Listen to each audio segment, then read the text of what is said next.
All right, welcome back, all you beautiful bulletproof handymen and women. We are going to create a new job in Jobber today, and this is going to be part of a larger playlist that you should be able to find within my playlist.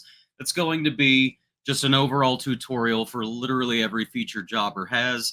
And if you need a free trial of Jobber, please go to the description and use my link for a free 14-day trial and 20% off for your first 6 months. So let's get started. We're always going to start from the home page right here, just so we're all starting from the same place. So let's go ahead and click on Create, and then let's click on Job. So the first thing we're going to do is we're going to add our client with this plus icon right here. Now, I already have clients in here that I've already made, and as you make your clients, they're going to stay in here for you to just auto-select in the future. However, if you don't have any, then click on Create New Client. And this form is very self-explanatory. It's just going to prompt you to put all the information in that you might need to create a new client. I'm going to close that out, but if you need to add it, that's where it's at. So click that plus icon, pick a client. What I always do is I always highlight the address of the job, I copy it, and I paste it up here in the top, and then I add a short description of what type of job it is. So if I'm working on a toilet, then it's going to be 12340 West Ranchettes Drive, toilet. All right. Instructions, you can put instructions in this block if you want. I usually put my instructions down here, and I'll show you when we get there. But if you want, you can also put them in the block here. Over here, add salesperson if somebody's responsible for a sale. This will help you track who's getting you the most sales. Now, these here are custom line items that I have made. They're not going to show up in your initial Jobber account until you make them. I've customized this form to myself. As an example, work order is because I have clients who need me to add work order numbers to the jobs that they send me. Now, this is one of my custom line items for pets, just so I know if there's pets at the property or not. I added one for classification, so I can say if this is from Section 8, a realtor representing the buyer, or a realtor representing the seller, or a property manager. And this custom field name is just another example I made to show you that you can make these. If you want to add your own custom field, you can click on this button here and add the field. You can also go up to the settings and go in and add your own custom fields that way, and they are transferable from quotes to jobs to invoices. So these fields will follow you through the process if you label them as such. Right here under type, you can click recurring job. So for example, if you're like a pool guy, then you're going to be going to the same pool weekly or bi-weekly or whatever your schedule is, and you can add those into here so that they just automatically create themselves and repeat themselves over and over. I believe they do the same thing with the invoicing on Jobber, where if you have recurring jobs, you can also have recurring invoices. However, for our purposes, we're doing a one-off job that somebody sent us and asked us to do. If you've got the job scheduled already, then you can go ahead and just put that schedule, pick your date and time that you chose in here. I don't usually schedule mine when I get them. I usually get mine and I put them into Jobber immediately so they don't fall through the cracks, and I click schedule later, and then later when I do schedule, I come back and look at multiple jobs and schedule them at the same time. Also, under this schedule tab here on the upper left, this will take you in where you can filter out your jobs by all sorts of different criteria. So I'll go in and filter mine and say, show me all my unscheduled jobs on a map. Then I can see them on a map. I can see which ones are in the same general area of town and try to schedule an area of town for each day so that I'm not driving all over town every single day. So I keep schedule later clicked, and then down here is where you assign the team member. If it's just you, then it's just going to be you in here to assign.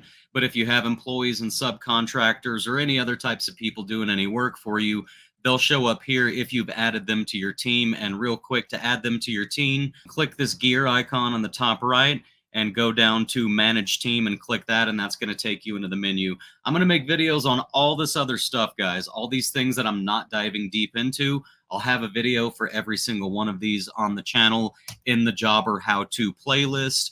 If you need to add a form, I made these forms. You can make forms in Jobber and attach them to different jobs. These can be checklists, these can be inspections, these can be any form at all that you want to attach to a job so that you can make sure that certain things get done and get done the right way. So click these if you want to add them to the job. Next is line items. This is the actual line items of work that you're doing at the job. So for this one, I'm going to click on this. Now, your account is probably going to show, if you haven't made any custom line items, labor, materials, inspection, hours, and sales. Mine has a bunch more because I've created a bunch of my own. This speeds me up in my process of estimating and invoicing.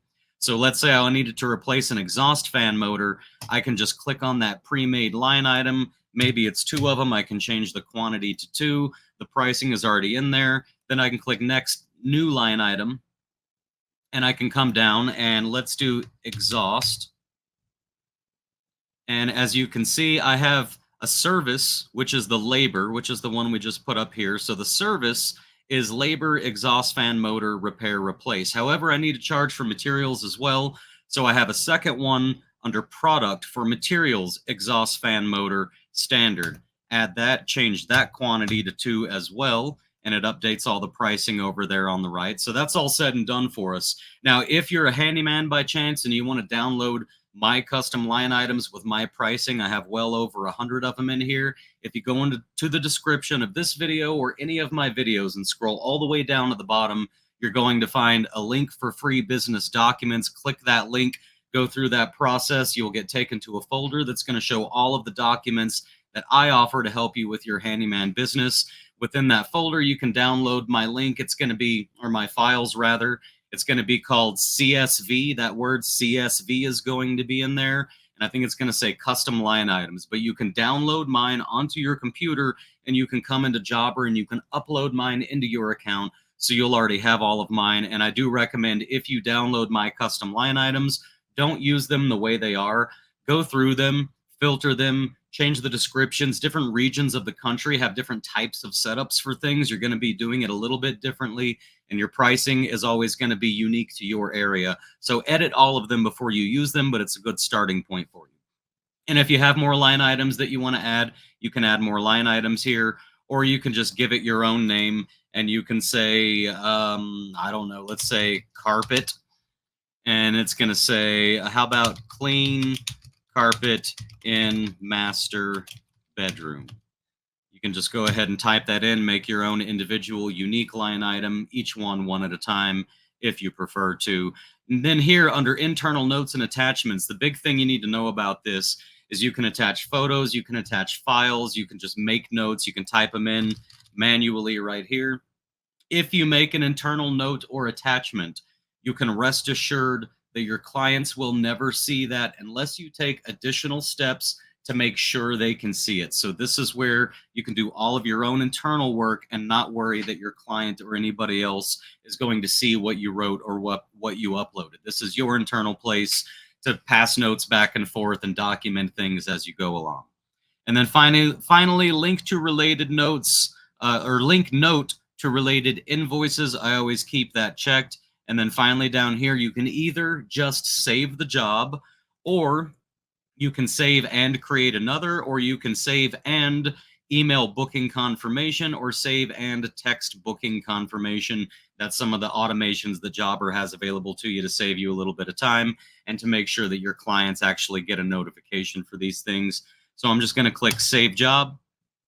And then if you want to go see where all your jobs are at after you've made your jobs, surprise, surprise, click this Jobs tab on the left-hand side here, and all of your jobs are going to show here. If you've made 20 jobs, they'll show here. If you've scheduled them and they're late, then you're going to see all your late jobs first. They're going to kind of go in order for different places within the process of a job being made and scheduled and completed. They're all going to lump themselves into different groups here so that you can quickly find the ones that you need. So again, if you guys need a free 14-day trial, you can click on my link in the description. I also host a lot of webinars on how to use Jobber, so you can also go into the description and get yourself registered for one of my webinars for how to use Jobber. And finally, if any of you have any very specific questions that you're trying to get help with, you can email me directly at bulletproofhandymanbusiness@gmail.com. Other than that, I love you guys. I hope you're out there killing it, and I'll see you on the next one.